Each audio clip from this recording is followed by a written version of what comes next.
So whether you prefer to sip coffee, sip tea, or maybe even sip a smoothie, it isn't exactly quite like sipping a drink, a good beverage at the bar. Hi, I'm Shola Thompson, your barman. Welcome to Barroom Therapy.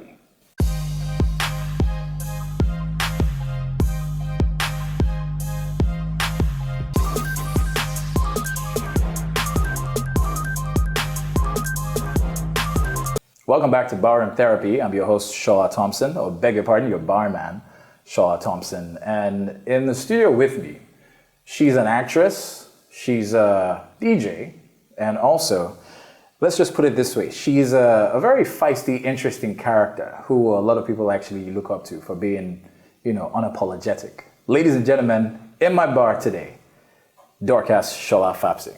Hey. How you doing? What's going on? I like that intro. Oh yeah? I do. Right, feisty? So you agree. Awesome. To an extent, yeah. All right, so let's make it happen with the drinks. So as is customary, we like to hook our guests up with a very lovely beverage. So I told you I don't drink, but I'm drinking for you guys today. Fantastic. Something light. So it looks like we're about to have ourselves a very awesome interview. Yeah. So let me hook you up with this particular mixture that I have concocted. Thank you. And do let me know if it works for Something you. light too. It's light. It's as light as Thank you. a feather. So we saw on your Instagram, Yeah. you said, hey, I'm ready to talk. Yeah. I've been able to cast away the demons. And all of a sudden I'm ready to go ahead and spill the beans. I said something light. Jesus. Something light. Did I not? No. Okay, I didn't. Yeah. All right. But it's okay. So you're sure? You're good? You all right? Take Okay, it. fantastic. I'm sorry. It's my first day as a barman. I'm kidding. I can tell. So on your Instagram page, so we noticed that you mentioned that you were ready to talk. Yeah. And of course, we were able to just jump on that and grab you through. As we said, we have top people on deck, but we made it happen. So we're glad to have you here. Cheers to a good conversation. Yes. And to positivity. Yes. So let's keep it positive. Trying to keep it positive. Yes, please. Where'd you learn this? Did you have to go through therapy, or what exactly happened? Yeah, I have a therapist, so I'm in a very positive headspace. I'm in a very good headspace, great energy. So I'm just trying to keep that energy, maintain it, and just stay positive. Keep the energy positive. Fantastic. So Dorcas Shola Thompson is known for obviously being a good actress and other things, but I guess with what happened most recently, if we say as far as the news goes, and that was the drama with the car hire service. So was that one of the things that led to therapy, or everything just came through together? And do you want to spill the beans on that just a little bit? I booked a Taxify yesterday around 11:50. I booked the Taxify. He started the trip, and then he said that it's a card trip, that he doesn't want to make a card trip. He wants to go offline, and I should pay him cash. The guy locked the car doors and started driving. And I said, what are you doing? Let me calm down. If you're not going, let me calm down. My other Taxify is on its way. Let me get out. He didn't answer me. He was just driving. So it's one of.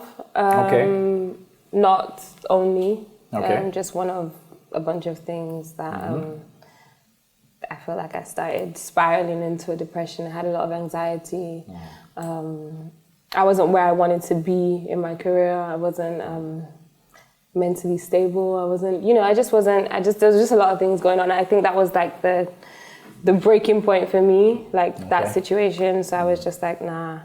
And I was living in Nigeria by myself. So I was like, I didn't have my family, my friends. I was just very isolated, and I just felt like so alone, and just like I was literally spiraling into like a dark place. So I left Nigeria, I went back to London, and I got a therapist.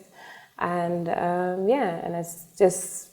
been going regularly. Well, I was going regularly last year, and and I just came out of it, and I'm in a much better headspace, much better place. Yeah. That's good, And your voice seems like it's just gone lighter, and you seem like you're walking on sunshine. I'm happy. I'm genuinely happy. Yeah, I can share with you honestly, because I feel like, especially in Nigeria, a lot of people don't take mental health seriously, and they don't, like, as soon as you say, you want to go and see a therapist, like, this person is mad, she's running mad. There's nothing mad about seeing a therapist. And that's the situation with the car hire service. Now, the experience, like with how it happened, and which one was worse? Like, what would you say had more of an effect? The situation itself, or the responses or the reactions from people from social media and just pretty much everybody? I wouldn't say one outweighed the other. Yeah. I would say, obviously, the whole situation, I've never been in such a situation. So it was like crazy to me, like just how everything panned out. Like it went from 0 to 100 so quickly. And then after that, he lied. And then people's reactions, like I got death threats. I got people calling me prostitutes. Why am I leaving my house at that? It was 12 o'clock at night. But even if it was 3 in the morning, that doesn't make me a prostitute by leaving my house at that time. I should be able to leave my house whenever I feel like it. So yeah, it was both. Like they went hand in hand. Like that situation just happened. So I'm like, I'm not someone that will sit and cry over stuff. I deal with things differently. So I was born like a fighter. So the way I was raised is, I was raised by my dad, my brother's male cousins. So fighting is not. So the tomboy. Yeah, like that's me. Like that's how I was raised. Like my brother used to do wrestling on me, practice elbow, drop kick, all of that. So like fighting to me is second nature. So I know how to defend myself. So people are like, oh, why didn't she cry? Why didn't she this? Like I react very differently. And how I react in private is different to how I react in public, So when that situation happened, I came out as a fighter. Do you understand? Like if somebody's trying to drag you into a place, like what do you think they want to do? Sit down and have jollof rice with you? No. Like you're going to react, you're going to fight and try and get out of that situation. So basically you feel because of your reaction, because it wasn't girly enough. Yeah, because I wasn't people didn't think, people thought, a victim. People thought I wasn't a victim. I didn't cry, like I wasn't, like people were like, oh, why is she not crying? Why is she not this? I was traumatized, but I didn't handle it. Yeah, I didn't handle it the film way, if it was a film, they'd be like, cry on cue, shake on, like do all of that. But I wasn't, I wasn't raised like that. That's not how I am, Everybody's different and that's okay. So, just how I reacted. They were like, oh, she must be lying. Or I heard so many different stories. Oh, I was paid by another car hire company to drag the other car hire company. Yeah. Or I was going to do runs at that time of night. Oh, I made it up so I can get money. To them, it's like, oh, I've come from London, so I'm like this rich, polished girl, and I'm, come with my accent, and I'm, talking down to the driver. I've come from London, but I wasn't raised with a silver spoon in my mouth. I was born in the hood. I was born in Tottenham. I watched my dad work a 9 to 5 and then go and do taxi work. So how would I look down on a taxi driver? Do you understand? It's crazy. Like the things that I heard, things that people said, it was just a lot. So it's like, he picked me from the security gate. Do you understand? His story directly contradicted what he said. Okay. I recorded, people were like, oh, why was she Snapchatting? I wasn't Snapchatting. The thing is, when I got into the car and he started driving off, I put on my phone light to make him think that, oh, I'm recording. But then he didn't stop, so that didn't scare him. So then I actually started recording on my phone, not on Snapchat, doing a video.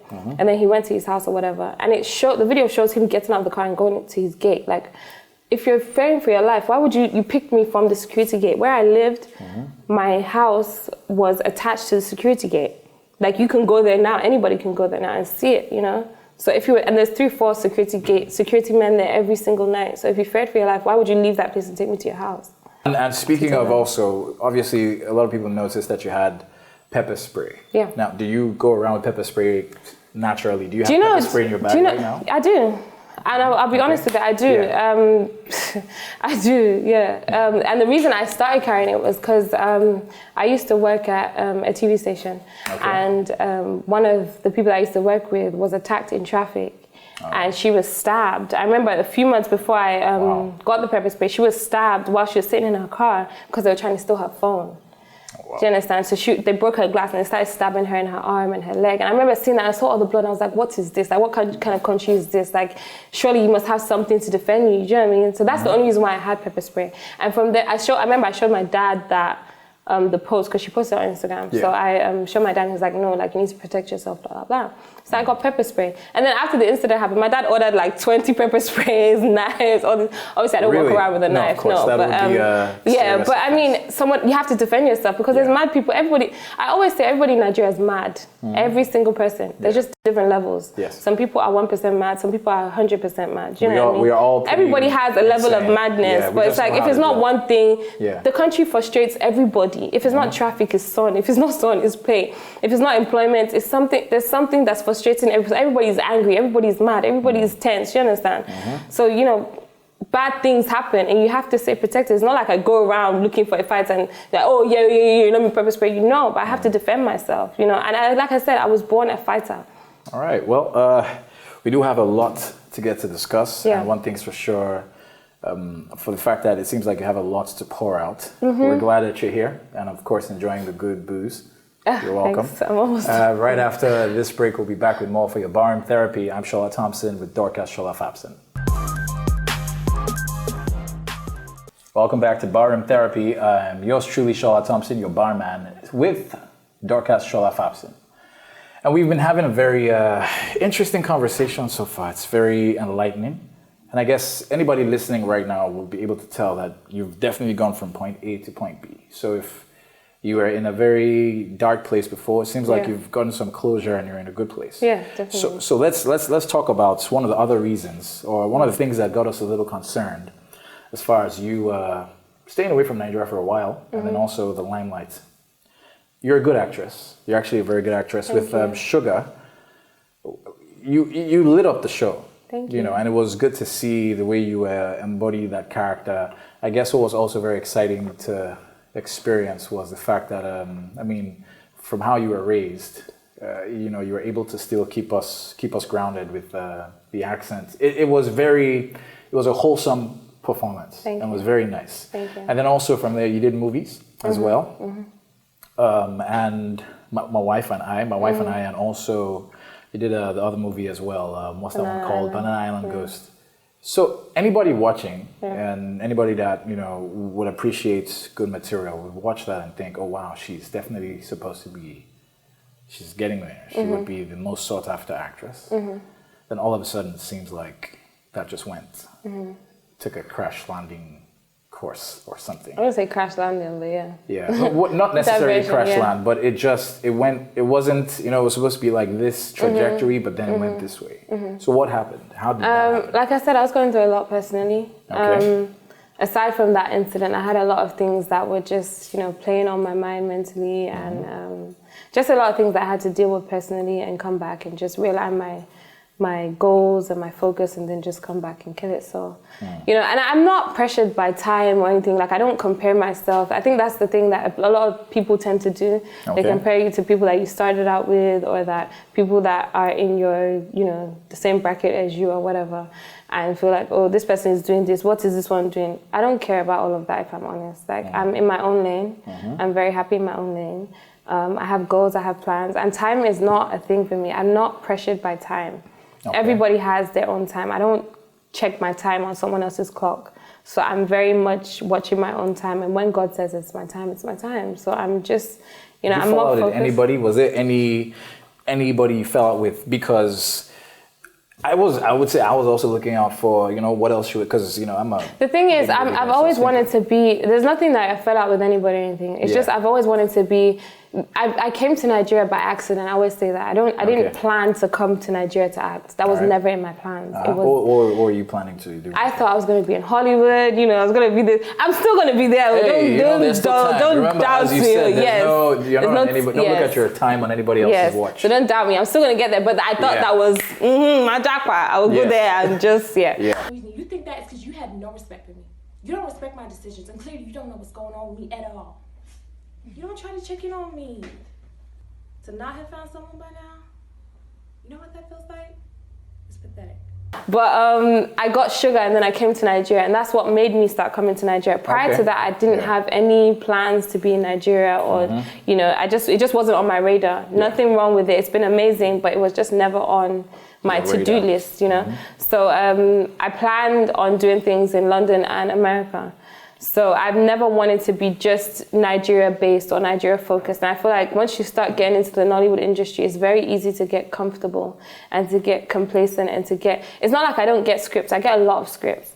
But I also turn down a lot of scripts. Why? Because they're just not the right fit. And that doesn't mean I'm better than anything or any script or any production or anything like that. It's just not right for me. You're very in control of, you know, your thought processes when it comes to, you know, being able to speak the truth. Yes. So let me get you to speak the truth on something. Let's go.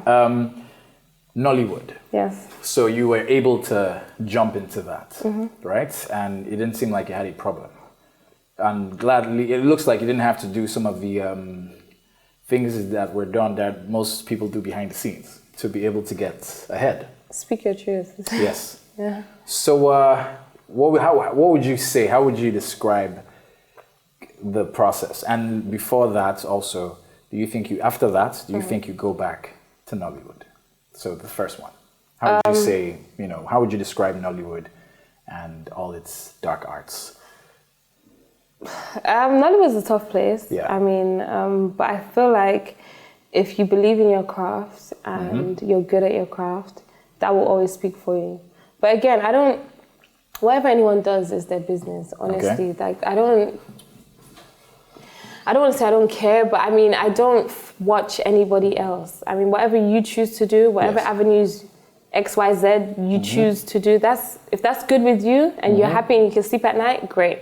I'm happy for you. Yeah. I'm not here to judge. I'm not going to say, oh, why did you do that's your business. Do you feel people are actually also, maybe they have this thing for you because, they have it out for you because it seemed like it was easy for you to just go ahead and break into But that's what people think. Why do people think it was easy? I had an audition process. Like anything I've done, I've had to audition for. So what was the toughest bit of breaking into Nollywood?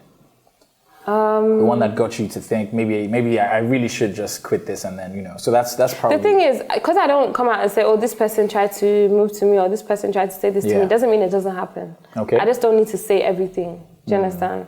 I feel like it happens to everybody in every part of the entertainment industry. You're always going to have one person that's going to say, oh... In the world or in Nigeria? Probably in the world.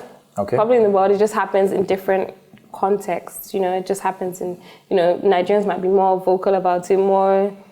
I don't know. But I mean, each to their own. But it happens a lot. Not that it's right, but it happens. And whatever, whoever decides to do, that's their business. Some people have said, one of the reasons why it seems like you fell out was because it seemed like you had an attitude problem. This is something they say for, sometimes you realize they have no source for this, but they say this because it seems like the only explanation. People try to, when they don't understand something, they just label it, So you're in a good place now. Would you say before you started finding yourself, you had an attitude problem? I wouldn't say I had an attitude problem. I just think I was very direct and I didn't have a filter. Okay. I feel like now I have more of a filter. Now. Yeah, I now know how to speak and approach things in more of a, not a contained manner, but more of a appropriate manner. Whereas before I would just be like, I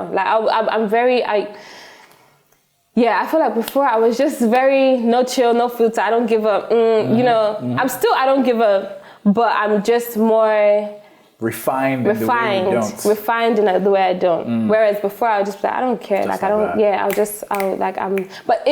doesn't mean I have an attitude problem. It just means I'm very real and very direct. Okay. Like if I'm happy, I'm happy. If I'm sad, I'm sad. There's no in between with me. I'm very black, I'm very white. If you pissed me off, I'm going to tell you pissed me off and I'm going to leave it there. I'm not going to go and harbor it and let it marinate and come back and be angry. I will tell you there and then. So maybe people take offense. Some people like that. Some people hate it. I love that. When I offend someone, I love when they tell me so I know I can change it, I can fix it. Okay. Some people don't like that. And what I've come to find is Nigerians don't like when you're honest, when you're direct. They like the ass kissing. They like the begging and all of I don't do that. I've never done that. I've never been an ass kisser. I've never begged. I've never and again, that is me. If anybody else wants to do that, that's your cup of tea. Drink it and be happy. That's fine. But me, I don't ass kiss. I don't, I tell people how it is. Real. But again, before maybe I was just too direct and I was just too, I don't send anybody. It's not more political. All right. Yes, if you want to put it that way. So right after this break, Shola Thompson for the final lap. We'll be back. Make sure you sit tight. Barroom Therapy. Welcome back to Barroom Therapy. I'm yours truly, Shola Thompson, your barman, Dorcas Shola Thompson. Almost said Shola Dorcas. Yeah. Dorcas Shola Thompson here with us. So do we call you DJ DSF or DJ Dorcas? No. DJ Fapson. No. DJ Shoals. No, cut. Stop. so no, just call me DSF. Like that's my name. Oh, so that's DSF, your name? all through, yeah. No DJ before it. No. How would I know you're a DJ though? There's loads of DJs that don't have DJ in front of their name. Avicii and rest of so on. So Awesome, man. So DSF. Yeah. DSF, the DJ. And you know, DJ, actress, entrepreneur. DJ, actress, entrepreneur. Yes. So let's talk about this new DJ gig. How long have you been nursing this dream of being a DJ? So I wanted to be a DJ for ages. I told you I like music. I love music. I'm always dancing. I'm always singing. I can't sing. So that's the honesty right there. Yeah. So DJing, I love music. I've always loved music, and DJing is something I've wanted to do for a while. Okay. I had my first lesson probably about 5 years ago, and it was too technical. So I was like, nah, not doing it, and just exited. I never did it again. And then the beginning of this year, I was like, every single thing that I've ever said I wanted to do, I'm going to execute this year. So I wrote down a list of things that I've always wanted to do, anything that I've wanted to do, and I'm just ticking them off. Bim, bim. How far through the list are you? Are you halfway? Yeah. Really? Yeah, So halfway. I think I've just reached the halfway mark. So I started doing events as well. Yeah. So I launched an event in London, which sold out. Thank God. Awesome. Cheers to that. Thank you.